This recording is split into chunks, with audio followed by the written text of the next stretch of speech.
दोस्तों आज एक स्टोरी सुनाता हूँ आप सभी को। बहुत मज़ेदार है और इंस्पायरिंग भी है। एक लड़का था, तो वो कहीं घूम रहा था, तो उसको रास्ते में है ना एक बक्सा मिला और बक्से के ऊपर लिखा था टाइम मशीन। और बहुत सुंदर बक्सा था।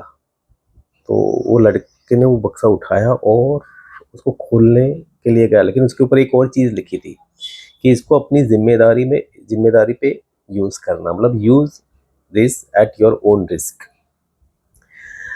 तो फिर भी मज़ेदार था और बहुत अट्रैक्टिव था, तो उसने वो बक्सा खोला और टाइम मशीन था, तो उसको समझ में आ गया कि हम इससे फ्यूचर में और पास्ट में जा सकते हैं।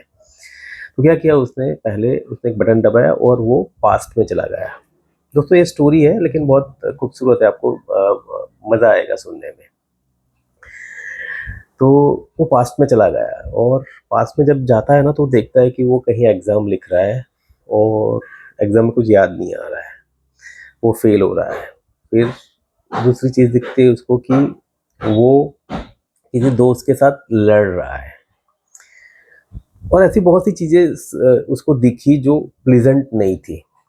तो उसको लगा कि नहीं यार ये तो गड़बड़ है, चलो हम पास्ट में नहीं फ्यूचर में जाते हैं। तो वो वापस वो पास्ट से वापस आ गया और फ्यूचर में चला गया टाइम मशीन के थ्रू। तो फ्यूचर में उसने देखा कि सक्सेसफुल है, बहुत सारा पैसा है, सब सही लग रहा है, लेकिन फिर भी उसको मज़ा नहीं आ रहा था जीने में। उसको लगता कि शायद मैं अकेला हूँ और पूरी ज़िंदगी बीत गई। उतने सारे सक्सेस के बाद भी कुछ ऐसा था जो खल रहा था। मतलब फिर भी उसको कुछ उस टाइम पे फ्यूचर में भी उसको उसके बाद के फ्यूचर के ख़्याल आ रहे थे। उसको लग रहा था कि जैसे मैं जी नहीं रहा हूँ, भाग रहा हूँ, मतलब समझ में ही नहीं आ रहा था कि तो फ्यूचर भी उसको उतना प्लेज़ेंट नहीं लगा। तो वहाँ से भी परेशान हो गया वो, फिर वहाँ से भी वापस लौट आया ये मोमेंट के अंदर और फिर उसने बक्सा बंद कर दिया।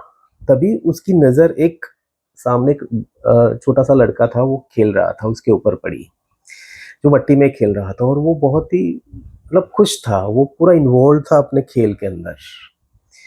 तो जब जैसे उसने ये लड़के ने उसको देखना शुरू किया ना, तो वो भी उसके अंदर मतलब वो पल के अंदर आ गया और उसको भी बहुत अच्छी फीलिंग आने लगी। उसको देखा और वो भी वही चीज़ ऑब्ज़र्व जो बोलते हैं ना, जो अनुभव हो रहा था, वो अनुभव में वो भी शामिल हो गया और एक पल के लिए सब कुछ भूल गया वो, मतलब यही मोमेंट में था।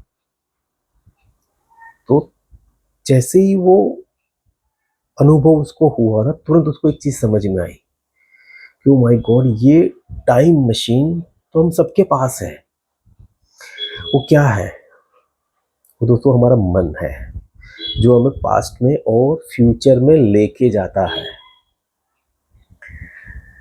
और जब भी हम पास्ट और फ्यूचर को जीते हैं ना, तो उतना सैटिस्फैक्शन नहीं होता जितना हम इस पल को जीते हैं। तो कहने का मतलब ये था कि उसको ये चीज़ समझ में आई कि जो भी लाइफ चल रही है ना, वो अभी इस मोमेंट के अंदर चल रही है। और ये टाइम मशीन हम बिना जाने यूज़ कर रहे हैं। हम हमें पता ही नहीं है कि हम क्यों मन का यूज़ कर रहे हैं बार-बार। और वो हमें कहीं न कहीं दुःख पहुँचाता है या फिर कुछ ऐसी चीज़ें हो रही हैं जिसको करने के बाद हमें उतना सैटिस्फैक्शन नहीं होता है। तो कहने का मतलब ये था दोस्तों कि लाइफ़ जो होती है ना, वो हमेशा यही मोमेंट के अंदर होती है। मतलब इसी पल के अंदर होती है या फिर अभी जो चल रहा है उसके अंदर ही है। तो क्या किया जाए जिसकी वजह से हम इस पल के अंदर जम सकें? तो उसका सबसे आसान रास्ता है ना, वो कॉन्शियस ब्रीथिंग है। जैसे ही आप साँस पे आना शुरू करोगे ना, आप दिन में सिर्फ़ 5 पल भी ऐसे जी लोगे जिसको आप बोल सकोगे कि हाँ, मैंने आज जिया। फिर वो सुख हो या दुःख हो, लेकिन जो कॉन्शियस ब्रीथिंग है ना, वो हमें इस पल के अंदर ठहराती है।